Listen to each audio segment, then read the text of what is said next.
Hello दोस्तों, जैसा कि आप लोगों को आज मैं एक क्वेश्चन सोल्व करने वाले हैं। इसमें आपको बिना फोर्स का केवल और केवल मोमेंट दिए हुए क्वेश्चन में आपको शियर फोर्स निकालना रहेगा। तो जैसा कि आपको क्वेश्चन यहाँ दिख रहा होगा कि find the value of shear force at 1/4 पे निकालना है फ्रॉम द लेफ्ट सपोर्ट, जैसे कि इसमें क्वेश्चन में शो किया हुआ है।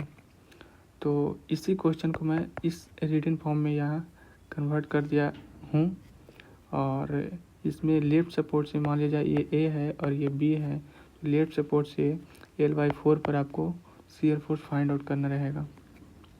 तो सबसे पहले शियर फोर्स निकालने से पहले हम इसका रिएक्शन फाइंड आउट कर लेते हैं। तो रिएक्शन फाइंड आउट करने के लिए सबसे पहले इसमें देखें कि फोर्स है या नहीं। तो फोर्स इसमें नहीं है, तो इसमें केवल और केवल मोमेंट है। तो मोमेंट को हम कंसीडर करेंगे तो M/L जो कि माइनस में होगा। क्यों? क्योंकि हम क्लॉकवाइज को हम निगेटिव कंसीडर करेंगे, एंटी क्लॉकवाइज को पॉजिटिव कंसीडर करेंगे। और उसी प्रकार RV को हम टोटल फोर्स में से RA रिएक्शन को माइनस कर देंगे। तो टोटल फोर्स यहाँ पे 0 है, क्योंकि कोई भी फोर्स इसमें दिख रहा है नहीं दिख रहा है। तो 0 इसको लिखेंगे और माइनस पहला जो रिएक्शन है उसको माइनस कर देंगे। तो 0 माइनस RA कितना है? -M/L। तो M/L आपका दूसरा रिएक्शन हो जाएगा। अब पहला रिएक्शन -M/L। तो यहाँ पे हम डायग्राम बना लेते हैं, शो कर लेते हैं।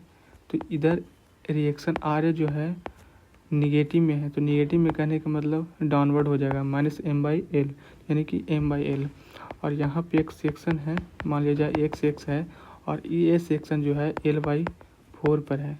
इसी सेक्शन पर मेरा शियर फोर्स निकालना है। तो शियर फोर्स एट X, तो डाउनवर्ड जो ये वाला रिएक्शन है डाउनवर्ड है, तो RA जो होगा डाउनवर्ड में माइनस में होगा, तो माइनस में RA होगा। और ऊपर में तो कोई फोर्स है ही नहीं, ऊपर में कोई फोर्स नहीं है तो उसको कंसिडर नहीं करेंगे। तो शियर फोर्स एट एक्सिस कितना है? L/4 पर है।